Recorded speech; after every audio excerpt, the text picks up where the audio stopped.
দেওয়া হয়নি একটা ষড়যন্ত্র করে আমার দ্বারাতেই হয়েছে এই নির্বাচনে সেই ষড়যন্ত্রের জবাব দিতে, সেই ষড়যন্ত্রের প্রতিবাদ করতে।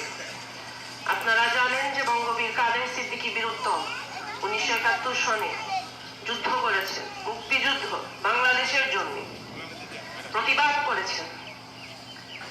এখন আমি আশা রাখি আপনাদের সবার কাছে যে 30 তারিখে ধানের শীষে ভোট দিয়ে আপনারাও একটা প্রতিবাদ করবেন। প্রতিবাদটা করবেন ন্যায়ের জন্য, সুস্থ শাসনের জন্য। আমি আপনাদের কাছে দোয়া চাই।